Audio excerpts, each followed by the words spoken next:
What's up, everybody? Trinity here. Welcome back to the Second Street Marvel. Here we are on Tuesday morning. I hope you had a great Monday. Thank you so much for being here on Tuesday. We're going to talk about some new comic books that I just got done reading from a couple of weeks ago. So, I mean, they're still fairly new, right? We're also going to be talking about Charlie Cox returning as Daredevil, coming into the MCU, confirmed by Kevin Feige. That is right, ladies and gentlemen. But the first thing that I want to tell you guys about is I just dropped a link right there in the chat where you can go and check out Horizon Comics.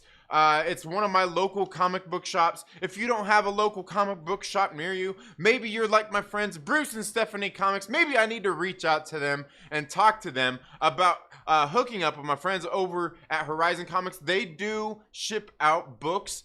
You can start a pull list there if you don't live locally. You don't have a comic book shop near you. Maybe you're not getting served well enough from your local comic book shop. You can still support a local comic book shop and have them get books sent out to you. But the other thing you can certainly do there, if you don't want to start a pull list, is they recently had an exclusive, their first shop exclusive ever over on Horizon Comics.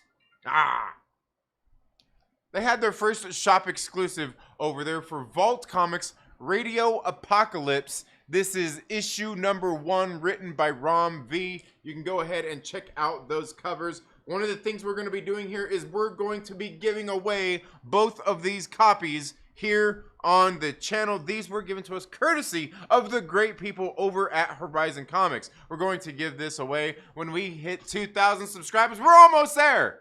We're almost there. We're like, I think 130, 120 subscribers away. That's right, guys. As soon as we hit 2,000, as soon as we hit, you know what? And I actually heard, yeah, we'll get into that in a minute. As soon as we hit 2,000 subscribers, we're going to be giving these away. We're gonna be giving it away, but you got to be a subscriber on the channel. You gotta at least have some Myrtle bit. You gotta have some Myrtle bit. You gotta be hanging out on the live streams. Collect your Myrtle bit. You get that by just hanging out here in the live chats and interacting with everybody. You get a little bit extra. Get a little bit extra sharing the video and liking and all that stuff. They give you extra. But we're going to be giving these away, and you don't have to have very much. We're going to make it very inexpensive to get into these, so, you know, even if you're here just on that day hanging out, you can still get entered into the giveaway for these books here when we hit 2,000 subscribers. And look at these beautiful books. These this cover right here was done by Brian Lopez Santos. Again, this is the Horizon Shop exclusive, Horizon Comics shop exclusive number 1, and this is a very excellent book. I really did enjoy this. It's a post-apocalyptic tale taking place in a place not unlike where I live. You see a couple of friends here. One of our main characters is heading with her friend, a loved one, to this town, this last, what seems to be one of the last settlements around in Bakerstown. And I say Bakerstown, that's what they call it, Bakerstown. And you know what, let's be honest here. Where I live at, like, Bakersfield is right not too far away. It's about an hour up the road, a little over an hour, and I'm telling you, like, that's where this is. That's where this is. And what they're doing is they're heading there. There's one of these last settlements after this apocalypse that happened, after this fallout. And they're all heading there because it's kind of one of the last outposts there is, and they actually have a radio station there called Radio Apocalypse. There is a couple of moments in this comic book where they have some music that they kind of reference in here, and apparently you're supposed to play these songs along with the book, but hey, you'd have to know what songs they were. The first song they did, I didn't even know what the hell it was, but the second song they did, I very much did. It was a Bruce Springsteen song. And I'm on fire, that song, but and it really helps set the tone. I didn't even have to put the song on. It went with the tone of the book. I knew what song it was. It was one I grew up listening to, one that came out during, I don't know, I guess kind of my childhood. I thought it was very good. We're going to be giving a copy of these away. That's 2 lucky winners. All you got to be, you know what? And it's going to be, you know, it's going to have to be U.S. residents only. U.S. residents only, but you get entered into that. Again, a very excellent book. very excellent series so far just through this first issue. I cannot wait to read issue number 2 of Radio Apocalypse. But you can go, like I said, you can go over there and check it out. They got these different covers right here. I showed you both of them. They've got, oh, my bad right there. They've got the trade dress. The trade dress variant here is, I believe this one's $15. They've also got the Virgin variant, which is $20. They've got the both of them you can get for $30. They've got the signed pair that you can get, the one for $30. You get the next one for $35. You can get the pair for $60 signed. I believe they still have those available as well. Go check out the website. And then they also had where you can get the graded ones as well. The single issues, and even in you can get the pair. Go check out the website. Very cool stuff. Like I said, Horizon Comics, one of my local comic book shops. Very good people over there. The owners over there actually just took over about right before all the shutdowns happened last year. I mean, 15 days ago, they took over, and they've been the last 15 days they've really spent working hard and serving their customers here in the local area, and even beyond, kind of growing beyond that as well. They have been doing whatnot sales. I know that's been a really big thing as well. So make sure that you go check them out. You can even follow them on social media at Horizon Comics. Go check them out. Tell them I sent you. Tell them I sent you. They're very good people over there. So make sure that you go and check that out. Now, the next thing that I want to do here is really quick. I want to do this unboxing that I got here. Just got this this little box here in the mail. And yeah, oh look, I totally cheated. Yeah, I totally cheated, and I had the tape cut already. I had the tape cut. I already know what's in here. I already know what's in here. Right? Here we go. Here we go. Here we go. This is some stuff I ordered. Yeah, this is some stuff I ordered. Oh man, hey, they packed it in here good at least. They packed it in here nice and secure. Because I did notice the for whatever reason, the package still had a big old dent on the side of it. U.S. mail. U.S. mail. It's all good. I'm sure everything in here is all good. All right. So let's get these out here. Bam. All right. Yeah. Oh, yeah. Guess I better do that too. They got them. They got them. Oh, okay. They got them together. All right. Never mind. All right. Check it out.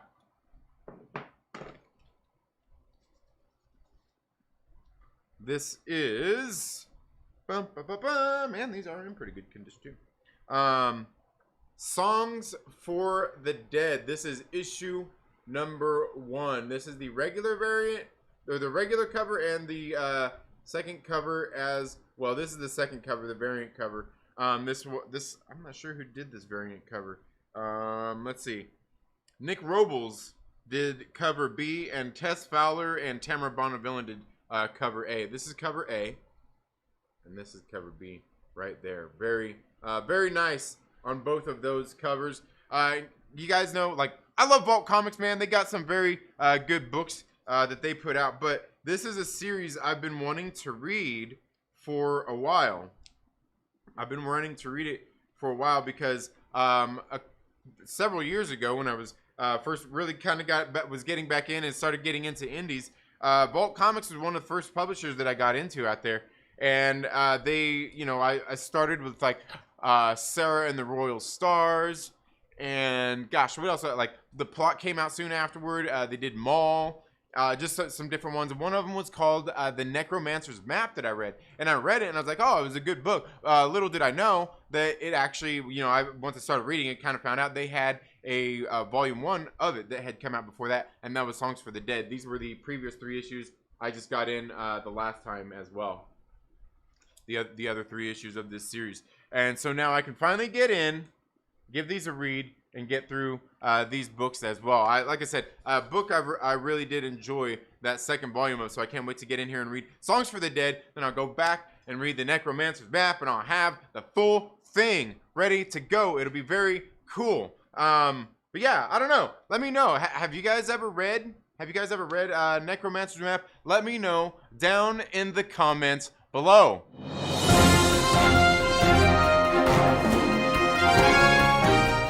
Hey y'all, welcome back to the Trailer Park News right here on the 2nd Street Marvel, your #1 stop for entertainment news and comic previews. I'm your boy Myrtle. Make sure you smash that like button. Let's get right into today's video.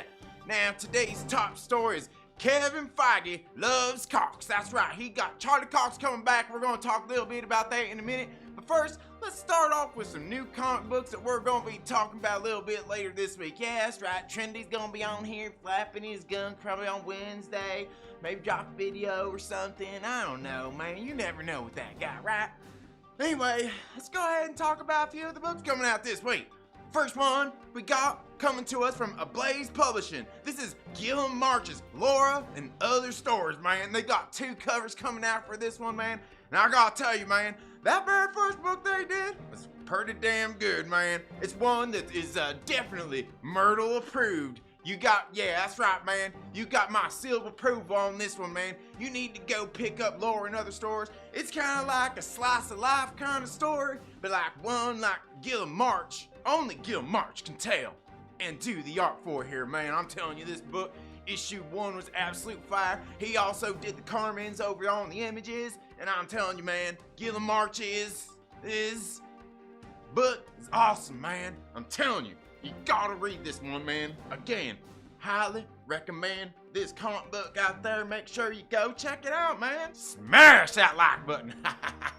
Like I said, that one's got a couple covers. We'll go ahead and move on to the next one we got here from Aftershock Comics. And this is the Tales of Mother F. Goose, man. This one got, what is it, Frank Cherry, Joe Ozma, you got on this one right here? You gotta check this one out too, man. It's kind of like, this is not your Mother Goose, man. Like, it's kind of a little bit different. They're taking like a little bit of a Quentin Tarantino kind of twist on these old Mother Goose tales, man. And anyway, man, I don't know, it sounds kind of cool to you, boy Myrtle, man. I suggest you check this one out, man. The next ones we got is on AWA's Upshots. Yeah, they got a couple books coming out this week, man. They got a couple books. First one they've got is we've got Crimson Cage coming out from writer John Lees, man, with artist Alex McCormack, man. And I'm telling you, man, I cannot wait to read this one, man. John Lees, man, he's a pretty good writer over there, and he's pretty good at doing some horror stuff. This one's kind of mixing some wrestling, and it looks like some body horror problem kind of stuff, man. You know your boy Myrtle's absolutely all about that, man. Now, they actually just released Hotel issue #1 last week as well, man. And that one was absolute fire, also from John Lees over on the AWA Upshots, man. I definitely suggest you check that one out too if you like a good horror book, man. It's got some really cool stuff in it. But anyway, the other book they got here coming in, that one's got a couple covers too.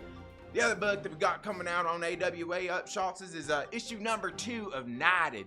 Yeah, Knighted, I believe this is Greg Hurwitz and Mark Texiera, Brian Reaver here on the colors, man. I'm telling you, man, I thought issue #1 was pretty good. And they kind of had a little letter there at the back of the book where the writer was kind of talking about what his ideas and stuff. And it sounded like a pretty cool book, man. I thought it was pretty good. I get the idea going on here. Issue #1 was pretty fire, man. I like what was going on there, the little setups we got going for us and everything. So I can't wait to see how Knighted issue #2 is going to be coming out. But, you know, man, I think that's all the books we got. What? Oh, man. What? Are you serious? No. Oh, all right. Yeah. All right, guys, my bad. I guess we got one other book on the Image Comics. This one, Post Americana, issue #7. Man, you know, I gotta be honest with you. I guess that's what I did. I forgot this book was even out there. I thought the series finished up. We got a 7th issue coming up on this one. I don't know, man. This one, Steve Scroce doing this one. Yeah, it's been a while, man, since we read this one. I remember, like, the plot, it seemed kind of like a post-apocalyptic Iron Man 3, because like she was sitting there all tied up and everything. Remember how Iron Man's like, okay, you're gonna regret this now, and he's like, no, in 5, 4, 3. Remember? Yeah, you remember the Iron Mans? Yeah, Tony Stark's. Anyway, this book, I don't know, man. I thought this book was over. I thought issue number 6 was it, man. I mean, maybe it didn't have a sweet ending like I thought it did at the end of issue number 6. Come think about it, it's been that long ago. Maybe it's been that long since I read issue number 6. I don't know, man. Let me know what you think down in the comments below if you've been reading that book as well. But also, one other thing I want to know from you. What's on your comic book pull list, buddy? Now, our top story of the day, man. You know there's a whole lot of hype going on in the MCUs right now. Yeah, there's a whole lot of hype going on in the MCU with the new Spider-Man movie coming out. And recently, Cinema Blend did an interview with Kevin Feige. Yeah, Kevin Feige did a little interview there with the Cinema Blend. They were talking about Charlie Cox's DareDevil. Let's see what he has to say. If you were to see DareDevil in upcoming things, Charlie Cox, yes, would be the actor playing DareDevil. Where we see that, how we see that, when we see that, remains to be seen. So there you have it, man. That was Kevin Feige and Rachel Dolezal fielding some questions from Cinema Blend this weekend, and Kevin Feige comes out and says that he loves Cox, man. He loves Charlie Cox there in the DareDevil outfit, and it's rumored that he's gonna be in the yellow and the red suit, man, like the old school DareDevil, man. That's gonna be pretty cool, man. Now I'm kind of wondering myself, man, what does this mean? When are they gonna bring him in? You know, the way Kevin Feige kind of fielded that question, that little look on his face, and the way Rachel Dolezal was sitting there all cackling in the background, you know, kind of makes me think, you know, like, maybe, man, just maybe, you think he's gonna be in the Spider-Man's? Remember, there was all those theories floating around that he was gonna be the lawyers and everything in the Spider-Man movie? Maybe that's why Rachel Dolezal's sitting there all cackling and everything. She's like, ha ha ha, he's in our movie, motherfucker! So yeah, man, let me know what you think down in the comments below. And what do you think about this, man? Are you all in on the Charlie Coxes? Are you all in on the Coxes? I don't know, man. I'm all good, man. It's all cool, man. Supposedly we're going to be getting the Kingpins in the new Hawkeye series coming up in this episode. We seen his little hand in the last episode. It's really hard to say, man. Like, what are they going to do, man? How they going to bring on all these characters? Because DareDevil getting ready to come in? It's gonna be in Spider-Man? Is it gonna be in the Spider-Man? You let me know all your thoughts down in the comments below. Don't forget to let me know what's on your comic book pull list. I'm your boy Myrtle. Thank you for being here on the Trailer Park News. You all have a very good day, and we'll see you in the next video. Yeah!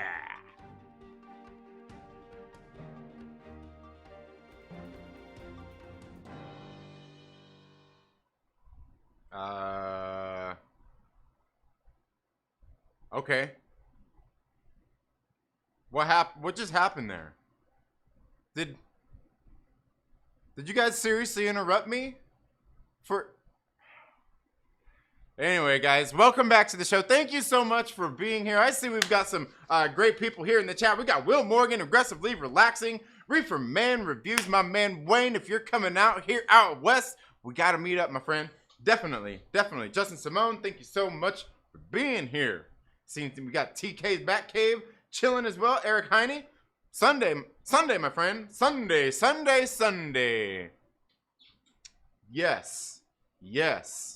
Thank you all so much for being here today. So I do want to talk a little bit more about Charlie Cox DareDevil here in just a minute. But one of the things that I wanted to talk about was because last 2 weeks ago, my local comic book shop was finally hit by all of the by the diamond hack.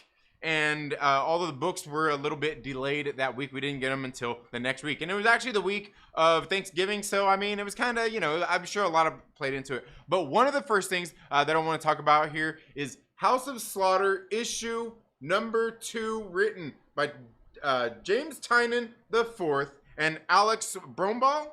I believe that is the other writer's name here. Let's see.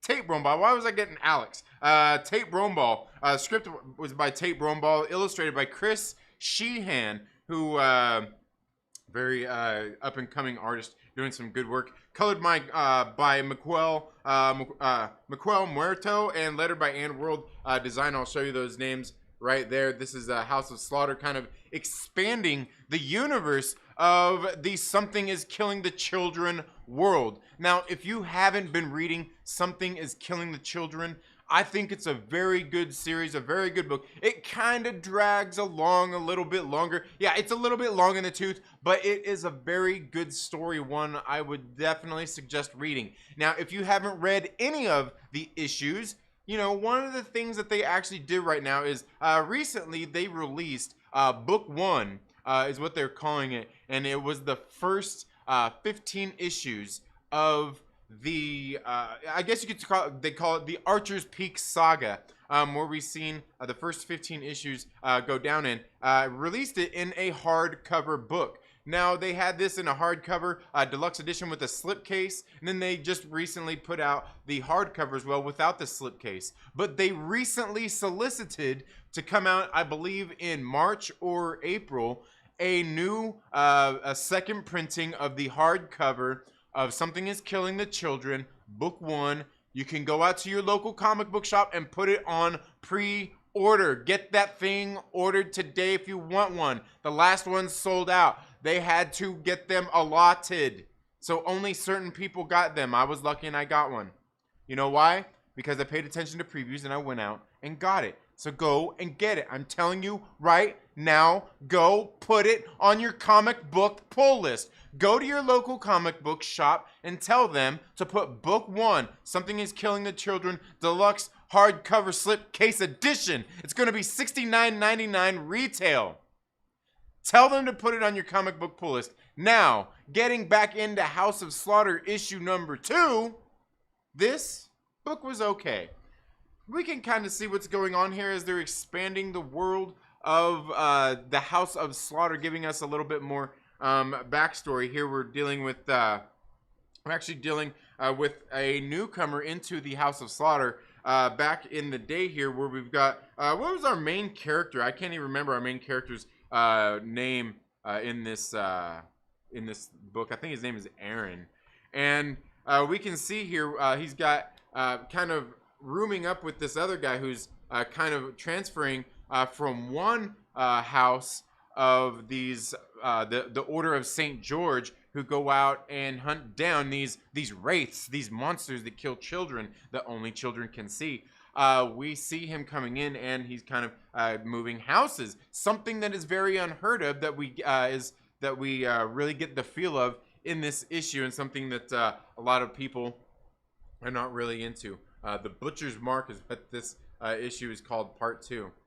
Now, and I believe that's where he comes from. He comes from a different Order of the St. George, from I believe down south, and he's kind of unwelcome there, and we can see just kind of he's how he is. He's kind of abrasive and everything that we've got here through this series so far, these first 2 issues. And of course, I mean, this book ends up no different than you think it does. I mean, it's James Tynion IV we're talking about here. Yeah, yes, that.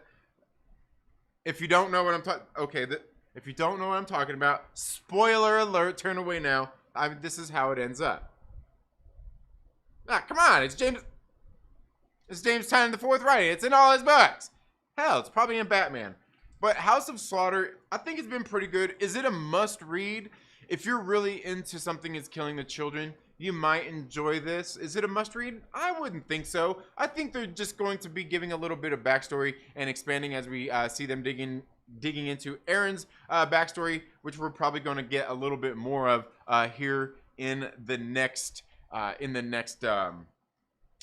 series, probably in the next arc of Something is Killing the Children. I'm guessing it's on hiatus right now. It's going to be returning in February or March, something like that. Anyway, let me know down in the comments below if you have ever read the House of Slaughter, if you've been reading it and what you thought about it. And let me know on Something is Killing the Children. Have you read it? You should. I'm telling you, you should. Go put that book on pre-order. Go to your local comic book shop now and do it. Just do it. Just do it. All right. The next one I want to talk about here is Radiant Black, issue number, what is this, 12?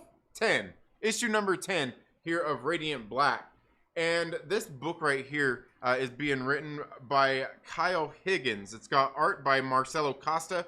Colorist is Igor Monti, and letterer is Becca Carey. and I will show you those names right there. I have really enjoyed Radiant Black altogether, this book and this series overall. The first couple of issues were a little bit, I wasn't really feeling the first couple of issues. I almost dropped off of it, but I kept on reading it, and I think it was around like issue 3 or 4. The shit got thick, the drama got thick, and the world expanded a little bit, and that's what we've got here. They just solicited this month as well a one-shot that is going to be expanding the world of Radiant Black even more, that is available, that you can be getting through Image Comics as well.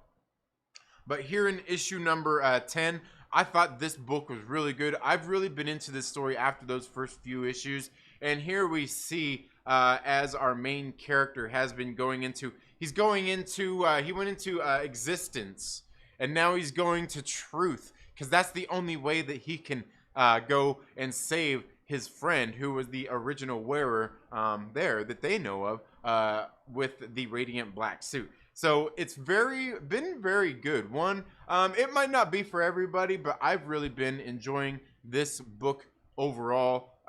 Just one I would definitely recommend if you're into, I don't know. I heard somebody say it's a lot like Power Rangers. I don't know. I never watched Power Rangers. I don't really know about it or anything like that. So, I mean, maybe so. I don't know. Let me know. If you've been reading it and you think it's like the Power Rangers, let me know. I don't know, because I think it's been very good. I think it's been a very good read so far. But let me know what you think down in the comments below. Also, Fight Girls. I talked a little bit about this one just the other day, last week, because I did get a chance to read this one. I thought Fight Girls number 5, I thought it was a pretty good book. Again, this is another one somebody was telling me it was a lot like the Hunger Games. I'm like, I get it. Where you got all the women running around trying to battling for the crown to become the new queen of this planet, essentially. So I guess I kind of get that. And as we see him going through the trials and tribulations to become the crown. But the other one I got done reading this one yesterday. This one is Marjorie Finnegan, Temporal Criminal, issue number 7, written by Garth Ennis. It's got art by Goran Zduska, colors by Miroslav Merva. I'm sure I butchered that name. And lettered by Rob Steen. Covers by Andy Clark. I'll show you those names right there. Again, this series has been absolutely bonkers. Very fun, and just a very fun read. Again, you can, like, some of the art here, like, it looks kind of like, I don't know what it is about it. At times it looks like this. It looks almost like, seems simple. It almost seems basic. Almost too, very, I don't know, very clean line and everything. It doesn't seem too highly detailed. But then there's other times where other things happen, and it looks very, like, it plays very well. Like, you even get in here, you see, like, Marjorie Finnegan, just get her, just, even there, just, like, it changes up just a little bit, the art, but it still all kind of looks the same, like, it's very good, very expressive and stuff, too. Like, you even get into, like, here, their little head that helps them jump through time here as well, which we get a little bit more of an expanded story of what happens to him here as they've been jumping through time and what his role is in it all. Here in Marjorie Finnegan, Temporal Criminal, issue number 7. This book is fucking great, man. It's hilarious. Now, there's obviously some stuff in here, like, in this particular issue, they reference some stuff. They reference January 6th. Oh my God, it's a political book! No, they have some stuff in there. It's like, largely like, whatever. It doesn't really play into a whole lot of what's going on. It's just kind of referenced in there. I mean, you can feel however you want to about. Oh yeah, right there on the opening page. You can feel however you want to about that. It's whatever. it's whatever. But altogether, this story itself has been hilarious. Definitely must read book, man. I don't know if you're into the time jumping, crazy girl going out there and just doing silly, crazy shit. It's been funny. It's been funny. It's a little perverse, a little adult, but very good, very fun. Garth Ennis writing it, so I guess probably nothing too Probably nothing too out there for Garth Ennis from what I hear. But let me know down in the comments below if you have read Marjorie Finnegan, Temporal Criminal, and what you have thought about it. Let me know all your thoughts down in the comments below. Next, okay. This one right here, man. J. Michael Straczynski, Mike Choi, Moths, issue number 6. Finishing up this series. I gotta tell you, man, this book is fucking great. This series was phenomenal. J. Michael Straczynski, what he has been doing since they launched the shared universe, the AWA Upshot universe, has been great. He's been weaving together all these different stories, expanding this world. He just finished up with Moths. He's currently got Telepaths going on right now as well. Another very good book. And I'm sure they're probably going to be coming out with another of The Resistance, which he's done 2 volumes of as well, telling just some of these different stories. Moths here was absolutely great. We've been following one of our main character, Emily, as she's been going around and using her powers and putting on these shows. And it's her power is empathy. And what she's been doing, going out there and doing these shows and kind of get it, because she can make other people feel what she feels and make them feel more. It's like heightens their senses when it comes to these things, and people leave her shows feeling, how would you know, born again, or just feeling, refreshed, better, like all these different things. It's been freaking great. Now, what I really do enjoy in this book, and especially here in issue number 6, the way it wraps up, is considering her power, what she does for everybody, and also what led her there and how she was her own family, her own personal dealings with it, and how she deals with it in this situation. I thought it was very interesting, considering her powers and what she does for other people, how she makes them feel, how she makes them want to go out, maybe and mend old bridges that have been burned, right? Try to make things better.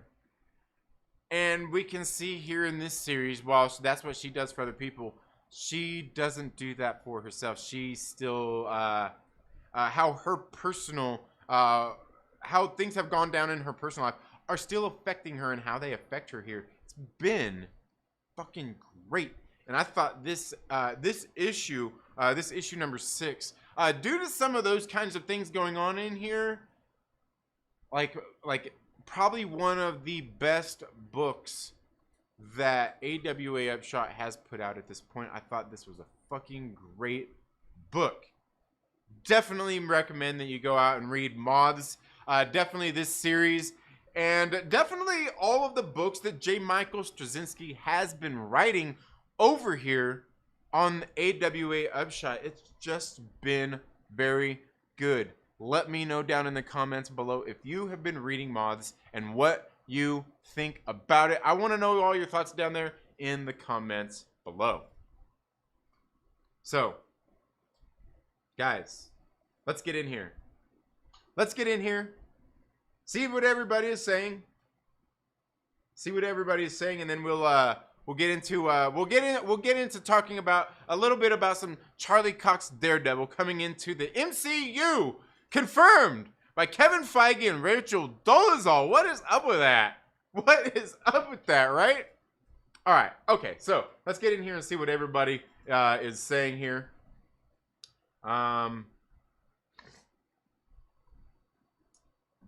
So Charlie Cox is gonna have to change his name to Charlie Cox. Oh man, that's funny.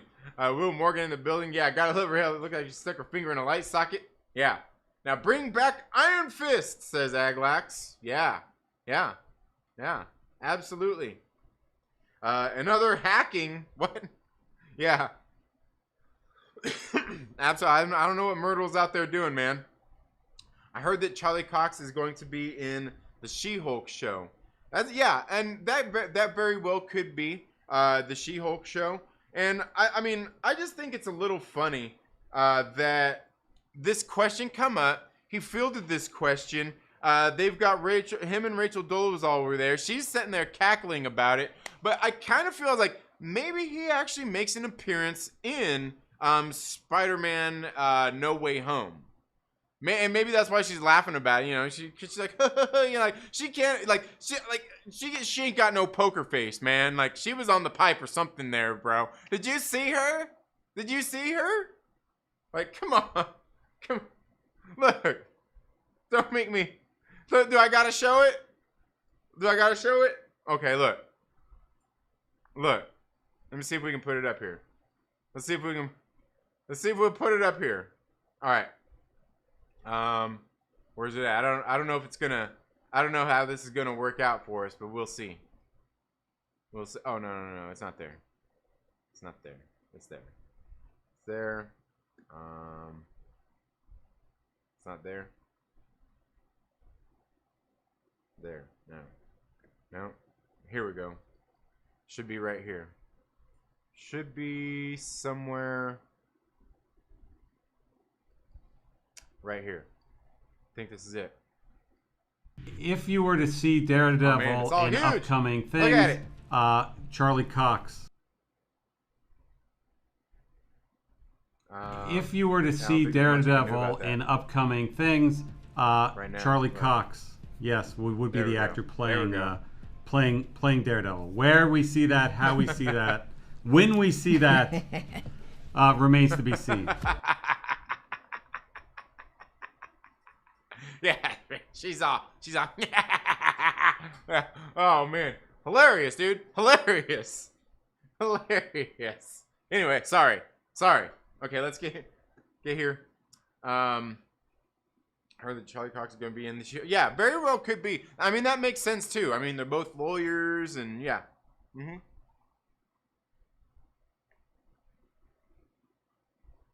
going up near the Joshua Tree, and when I'm done, was he up there? Hell yeah, Reefer. Hell yeah. Trinity thought he didn't like the Netflix shows.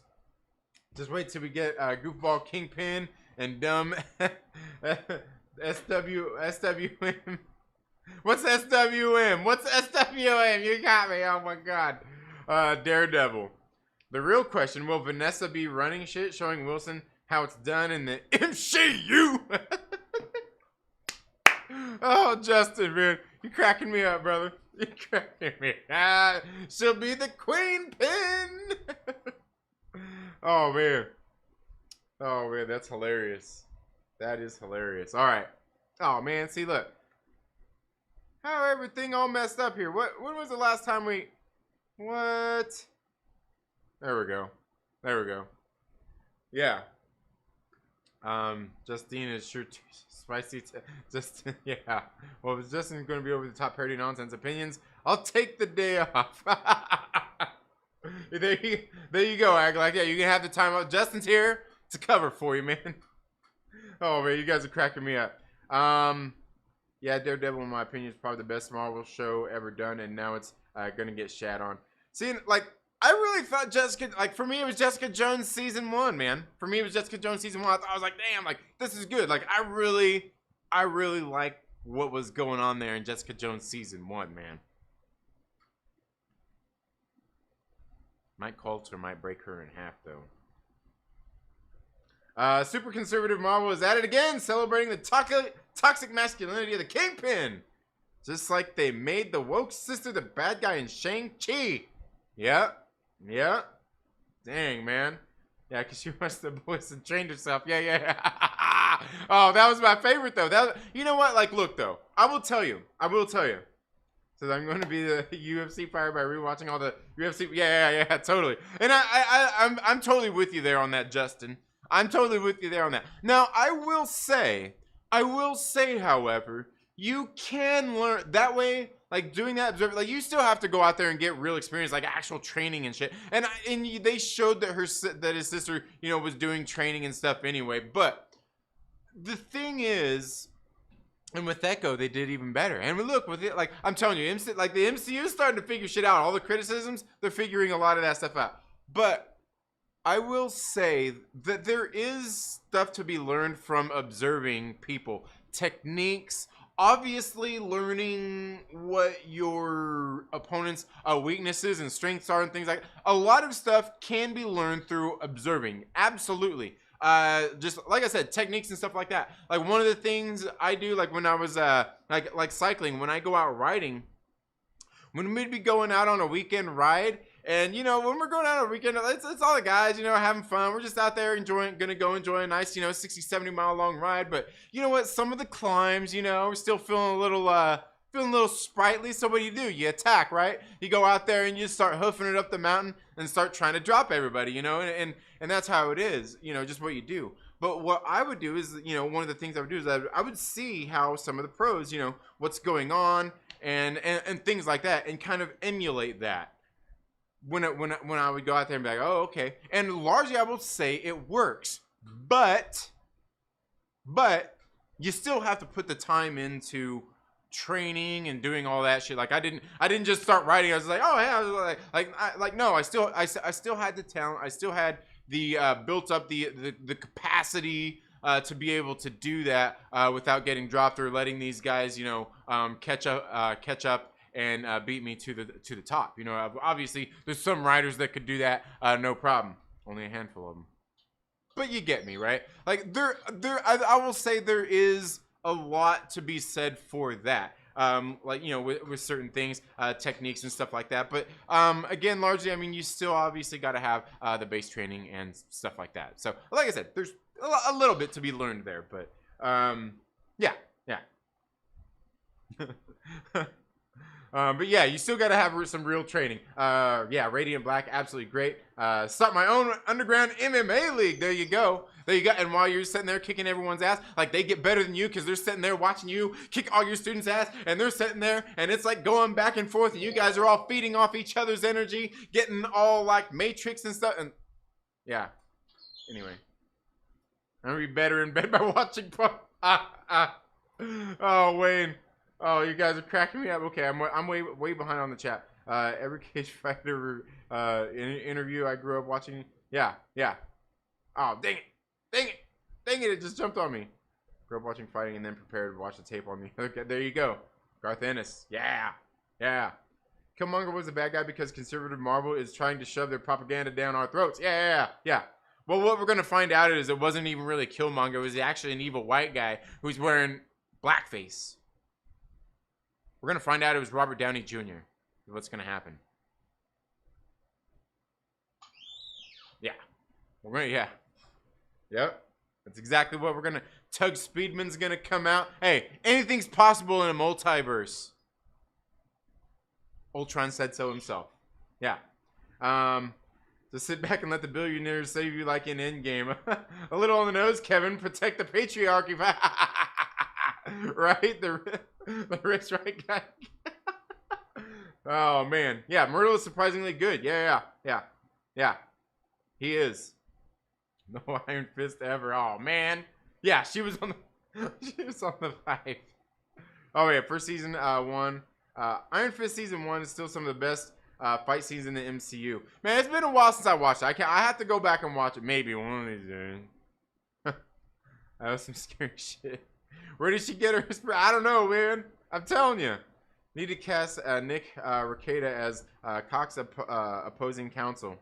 Who's Nick Rekieta as Cox opposing? Like, who's? I don't know. I don't know who that is, and like, if I should be laughing about that. I don't know. Did we just see Kingpin and Hawkeye? Because I don't remember. Well, apparently we've seen his hand. We don't know for sure yet, but supposedly. Jessica Jones season 1 was good. Yeah, very cool. Yeah, I liked it. And plus, you know what? Dude, we need David Tennant up in this piece of shit, man. David Tennant's fucking great. Anyway, course observations important, don't make you a fighter or athlete, but yeah, absolutely. Yeah, there's stuff to be learned there, but yeah, you still got to go. You still got to put in the time and all that stuff. And that's what I say. They're learning some of that stuff. They've learned some of that stuff because they're starting to show that through what we've seen in this dude. I'm telling you, in the Hawkeye series, they showed that. They're doing it. So I'm like, they're learning. They're listening. They're listening to the critics, to the cynics. Instead of just firing back, instead of having Pablo Hidalgo go out there and make fun of Marvel fans. Instead of having Victoria okay, wait. She does troll us. God damn it. No, it's... Daredevil's an awful fighter. According to Marvel, his win percentage is only 50%. Hey, there you go. There you go. We're going to play the ice hockey. You can watch all the tapes you want on how to check someone, but some dude has 70 pounds on you. Yeah, exactly. Exactly. Absolutely. But anyway, you know, one of the things that I was kind of thinking here with what we're seeing in Hawkeye, if this really is Kingpin that they're bringing in here. I mean, if they're bringing in Kingpin and he's going to just be kind of making a cameo in there, I don't see him being the big bad guy, somebody that's going to come and play a big role in the show if this is indeed him in Hawkeye. I don't think it's going to be very big. I don't think it's going to be a very big. I think it'll just be like it's kind of been so far, this kind of cameos. And then knowing that we have Kevin Feige saying that Charlie Cox is coming back into this role into the MCU as Daredevil, as Matt Murdock, is very interesting. Obviously, we know what they're doing with the multiverse. If they really are bringing Vincent D'Onofrio back, Charlie Cox, it's hard to say. Are they going to bring back all the other actors for these other characters? Should they? Absolutely. I mean, I don't see why not. I mean, because, I mean, if they're going to, like, I feel like it would cause some confusion. But the other thing is I kind of feel like what we're getting here is this world, like, because I started thinking about it yesterday. I'm like, look what we're getting here. We're getting Hawkeye here, along with Kate Bishop. Being here, and man, I'm telling you, I still feel like her mother is maybe the Crimson Cowl. I don't know. Is she going to be the swordsman in the MC? Is she like instead of Jack Duquesne actually being the swordsman, is actually going to be her mother? And that's why she's got all the swords in the house, and it's actually they're doing the gender swap. Anyway, the point being is I feel like they're doing that if they are bringing in Kingpin. We just got Echo as well. We're bringing in kind of a lot of these characters that are interconnected and interrelated. We know that Charlie Cox is coming back. Will Charlie Cox be in Hawkeye? No. Will he make a cameo maybe in the Spider-Man movie? Like I said, we seen Rachel Dolezal sitting there all cackling, laughing it up. I kind of feel like maybe he makes a cameo there. Maybe not a big role, but maybe he makes a cameo. Like my man Eric Heine here says in the chat, maybe he's going to be in the She-Hulk show. But I feel like we've kind of got these characters that are being shown here. I kind of feel like other characters we're going to have very soon, because I was starting to think, like, who else is there considering the characters we've got being introduced here? I could easily see a Misty Knight being brought in. I could easily see the Luke Cage being brought into this world as well, expanding the world of all of these characters as we're getting all these ground level characters. But I was thinking, like, what teams are they bringing in here? If they're bringing, you know, we're obviously getting Kate Bishop. We're obviously getting Echo. We've got Daredevil coming back. So what's going on here? You know, we've obviously had rumors of Punisher. You know, John Bernthal's not been too.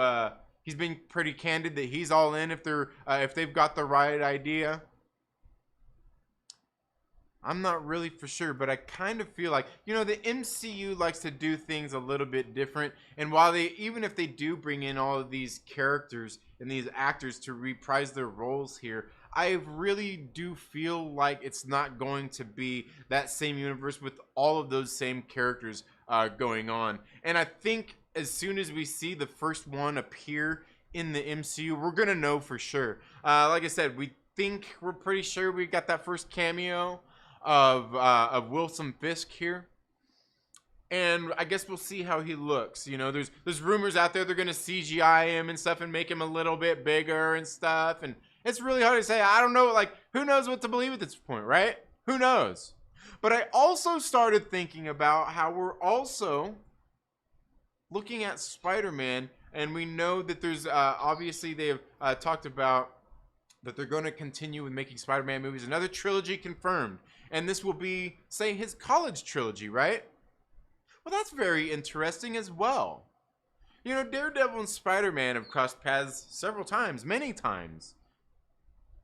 And I think that's very interesting. I think it's very interesting too, considering, like I said, we know how interconnected all of these characters are.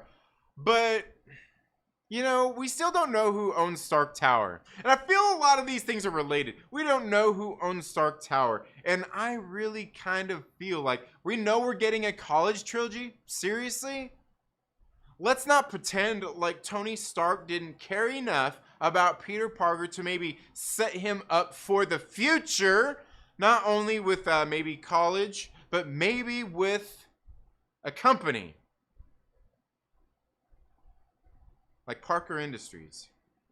My man Will Morgan was making some remarks to me one day. We were sitting there texting, messaging each other, and he was talking about, are they setting up for Superior Spider-Man? You can see in the multiverse, No Way Home movie, the multiverse movie, I was about to say, you can see that it doesn't look like he's very villainous towards Spider-Man in this movie. It looks like they're kind of playing nice and getting along here.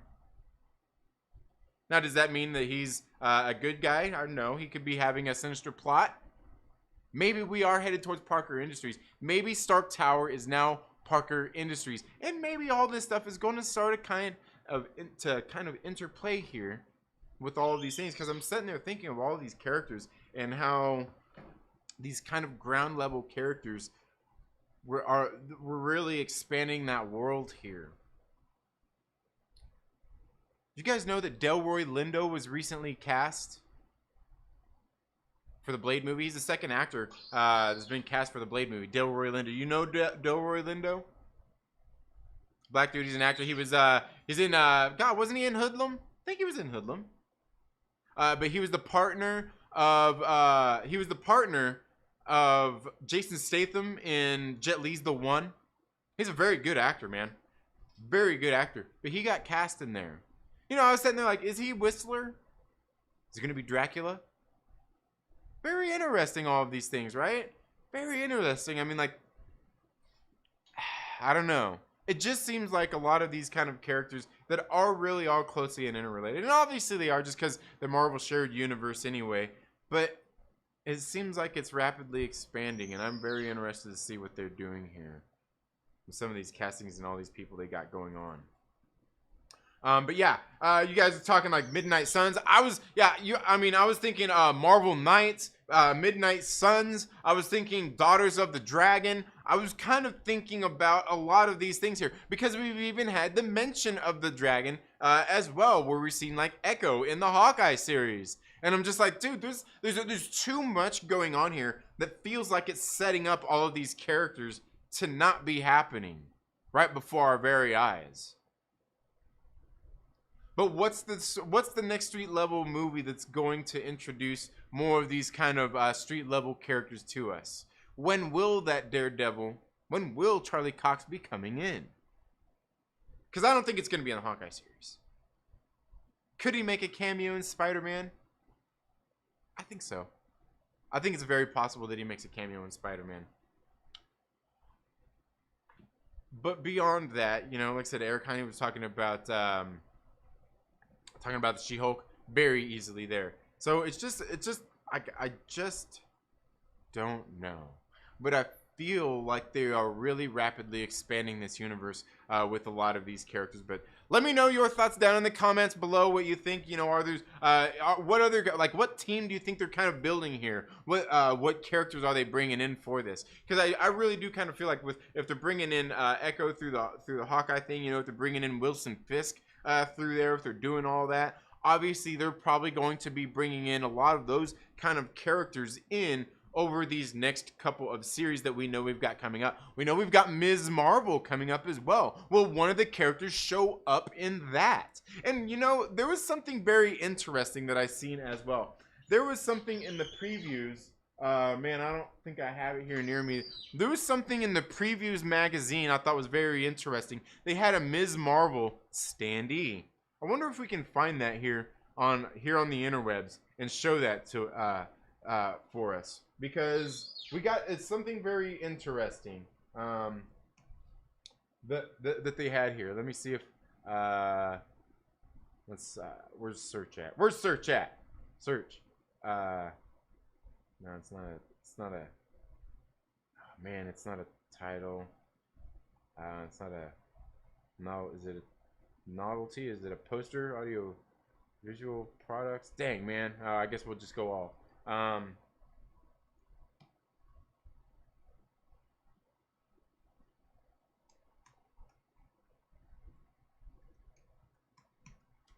Ms. Marvel's. Oh yeah, yeah, yeah, yeah, yeah. All right. Let me see here. What can we do as far as let me see here.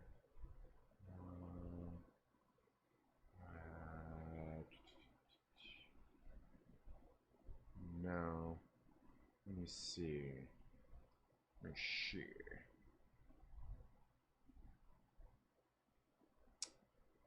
Well, I guess I could just save the image and do it that way. It might be easier to do it that way.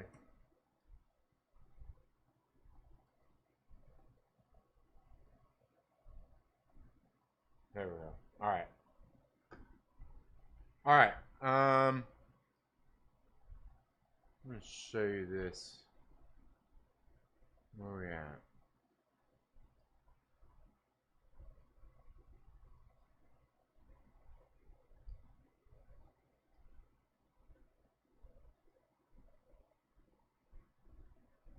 No. Of course. It's giving me a hard time. There we go. Bam. I'm not sure how well it's gonna look. I'm not sure how well it's gonna look here on the screen, but let's get over here to it. Where are we at? Right there? Yeah. Yeah. There we go. Look at that. Look at her power. Look at her you know, it's been rumored like how her powers are going to be different, and you know, the whole this everybody's talking about this whole genie thing, but look at that on her hand right there. It's like a purple like glove, like gauntlet thing. And I don't know, I think it's very interesting considering all the stuff that we've seen in the MCU so far, and then even with kind of, you know, how we've seen Eternals and some of those different things. You know, it makes me you know, very interested with what we're I don't know. There's just a lot of stuff going on here, and I kind of really feel like even this Ms. Marvel show is going to be a more grounded ground level show, more so than a cosmic show or something like that. So yeah, again, just a lot of things that they are doing as they're expanding a lot of these the shows and everything here, I think, with these characters. But let's get here back here into the chats and see what you all are saying. And then we'll probably bring this stream here to an end in just a few minutes after we get here and see what you guys are all talking about. Let's see. Master Splinter led martial arts in a rat cage, but now we are going to split hairs. Yeah, yeah. Grand does not let himself get hit, like all great martial arts. Yeah, Iron Fist is great. Okay, yeah. I have to go check it out again. I haven't watched it in a while. Like, I didn't think it was a total piece of trash, but I didn't think it was like, you know, like the best thing they've ever done. That's for sure. I saw Last Night in Soho the other night, and I'd love Edgar Wright to direct MCU supernatural movies, man. They'd be, yeah, that would be, man, yeah. Could you imagine how much better, like Ant-Man, man? Imagine how much more that would, like, man. Yeah. I smell midnight suns, says Will Morgan. Yeah. Like I said, they've got, like, they're definitely bringing in these characters really soon for something, you know what I mean? They're getting it all lined up. I mean, if we got Vincent D'Onofrio, we got Charlie Cox coming back already as well. You know, there's been the talk about, you know, we got like Frank Castle coming in, you know, Ghost Rider, like, man. Yeah. I know why Feige's doing this. The Netflix time contract, the actors can't play the same characters, has expired. Yeah, absolutely. Hey, that's an interesting thought, Wilmore. Yeah. You remember Trini who played Luke Cage in the Netflix show? Yes, Mike Coulter. Yes. Bring Power Man Cage in full costume, heroes for hire series. Yeah, and I was thinking that too. Like I could easily see that happening. Then like I could easily see that going down. Yeah, I say midnight, midnight. You say suns, midnight suns. Yeah, there you go. I'm still wondering if Yelena gonna kill Hawkeye end of season. That'd be a cliffhanger. I definitely see her coming after him. I don't see Clint dying. I just don't see Clint dying. Could he? Maybe. I mean, I could totally be wrong. Maybe they're gonna kill Renner off. They're like, you're too much of a liability over here at Disney Studios, at Marvel Studios, Jeremy Renner. We're gonna kill you on screen. Yeah. Spider-Man and Daredevil sitting in a tree kissing. Yeah. Oh, yeah. Oh, dude. Don't even get me started, dude. Don't even get. Oh, Brian McCann. I was gonna post that on Twitter the other day, dude. Like I was gonna say, how soon is it before we get Spider-Man smooching Green Goblin upside down on a comic cover? Oh.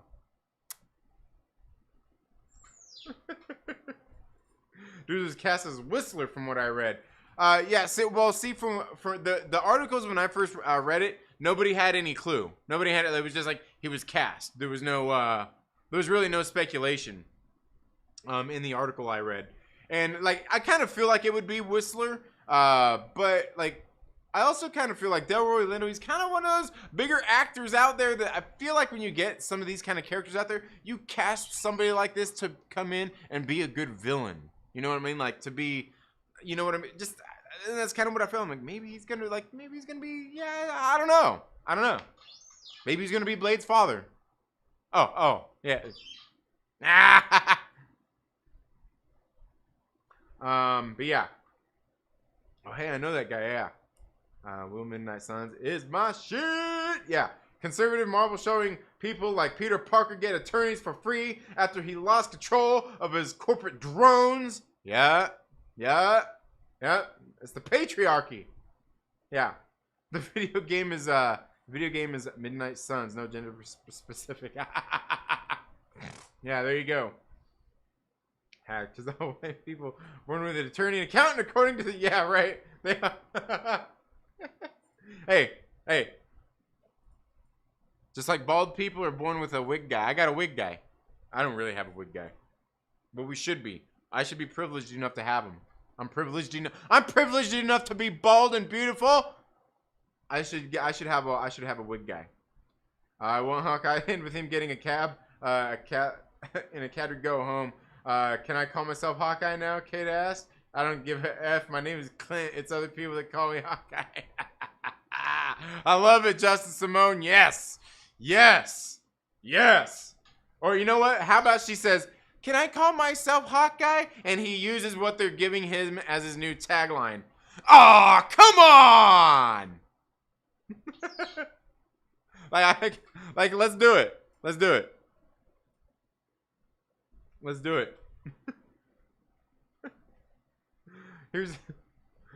we go. Here's the thing. Due to contract with Netflix, Marvel can't do a Daredevil, Cage, Punisher, Jones, Defender series for another 2 to 3 years, but they have the hero. No, it was 2 to 3 years from pretty much like that point. Like they're there. They're there at the point now where they can do it. Like that time is past. Like shit, that was like, God, what was that? 2017, 2018 when all that went down? Yeah, like that time, like, it's over. It's over. It's done. Yeah.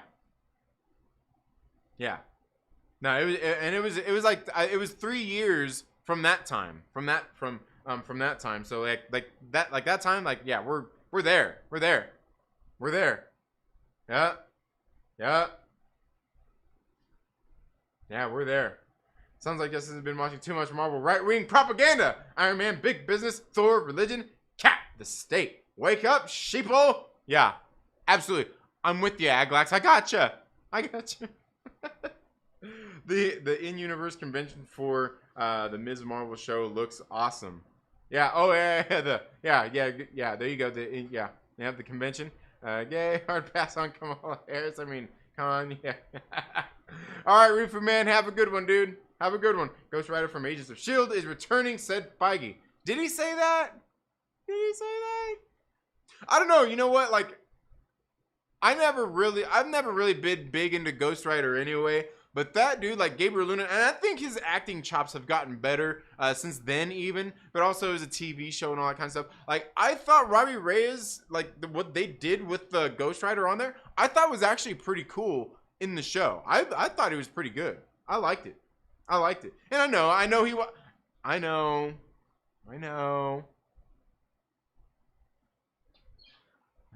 he was the race swapped. He was the other Ghost Rider. But yeah, no, I thought he did a pretty good job. Like for that show and what it was, I thought it was pretty good. I really think they will kill off Clint Barton, then have Kate Bishop take over as Hawkeye. I don't know, man. I think she'll just be Kate Bishop. I think, like, I could be wrong. I mean, obviously they're gonna have her be the Archer, so she's gonna be the Hawkeye. But yeah, I don't know. I guess we'll see. But you could be right, Eric. You could be right. The killing Hawkeye seems out of place. The show seems to be inspired by trains, planes, and automobiles. Where Jingle All the Way, Dad goes through hell to get home for Christmas. Yeah. Absolutely. And I thought that was one of the big things, man. Like in episode 3, I really felt in that episode that Kate Bishop was sitting there like shit, man. Like, kind of I kind of really did fuck up this guy's Christmas, man. Like when she was sitting there talking, like translating for him, writing the stuff down on the thing, and you could see on her face, like, I'm telling you, that was what was good about the shit going on here. Haley Steinfeld doing a great fucking job there, man, with the acting and portraying that. Because I'm sitting there like, dude, I really feel like this character feels the weight of her actions right now while she's sitting there, and she feels like an asshole for fucking up this guy's Christmas. He's sitting there about to lose his shit on the phone with his kid because he wants to get home for Christmas and be there with his kids. And she's like, I fucked that up for this guy. Now, the thing is she didn't set out intentionally to fuck up his, weekend. But regardless, she did. And, even still some of the stuff that he's tried to tell, like, don't do this. Like, he's been trying to, like, she's starting to feel the weight of that. And I think that's good. These fucking brats out there need to know that there's repercussions to your actions and they affect other people. Take some personal responsibility, you little brat. Oh, sorry. Did I just go all dad there? Did I go all dad? Did I go all father right there? I'm sorry. My bad. I'm kidding. And no, that's not my pent up aggression that I want to say that shit to my kids coming out of me. No, my kids are good. My kids are actually pretty good kids, man. Like, I love my kids. They're good. That was just some damn good acting, though, wasn't it? Wasn't it? Come on, man. Give it up. Anyway, all right.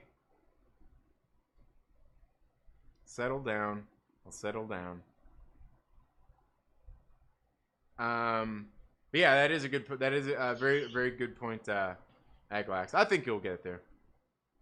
The Ms. Marvel character, the Ms. Marvel changes her powers, is dumb, especially after using her in the Avengers video game. Yeah, absolutely. And you know what? There's all kinds of talk that they're actually gonna change some of that and walk it back, and like that they're changing some of that. I don't know, but I mean, we see that, and that standee right there. They could very well change that graphic by the time they put it out. But what we see there, you know what I mean? What we see there, yeah.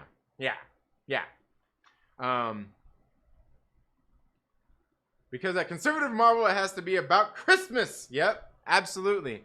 But they need to kill off straight white male to make room for the new one, DareDevil, to keep the ratios right. Oh man, Sozen, what is up? I hope all's going well with you. They should have centered it around Kwanzaa. You guys are killing me, man. You guys are killing me. I liked Robbie Reyes, Ghost Rider on Agents of S.H.I.E.L.D. Feige said the last season of Agents of S.H.I.E.L.D. Brought back Agents of S.H.I.E.L.D. brought back to the MCU officially. Yeah, I don't know. Yeah, Johnny Blaze is the GOAT. Yeah, I like Johnny Blaze, but you know what? Like, I did like the Robbie Reyes. Like, I like what they did with him in the show. Like, I thought he was pretty fucking legit in the show, man. I did. Like, what was it? Didn't they have him all like, he was using his chains and shit, and he had him round up around that dude. He's sitting there like they did some cool shit, man. Like, I liked it, man. I liked it. I gotta go back and rewatch that stuff, man. I still need to go back and rewatch that stuff, but I did like it. I did like it. Yeah. But yeah, Johnny Blaze the GOAT. Yeah. We can concede that. We can concede that. But anyway, guys, that's all we've got for today, guys. Thank you so much for being here. I'm getting ready to get off. Take off out of here. Go to my local comic book shop. Help them get all the bagging and boarding done of all the new comics. Coming home. Gonna get some reading done afterward. Going to probably do some barbecuing, get some other things done here around the studio. Then I'll go home and get some things done around the house. Maybe the parts will come in and I can get my bike finished and built today. That would be awesome.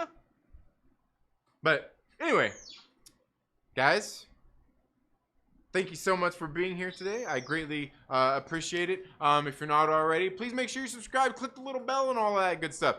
Don't forget, we are giving away. When we hit 2,000 subscribers, we're going to be giving away those copies of Radio Apocalypse issue number 1. We're only 120, 30 subscribers away. So let's hurry and make it happen, folks. Thank you all so much for being here today. You all have a very good day, and we'll see you in the next video. Later.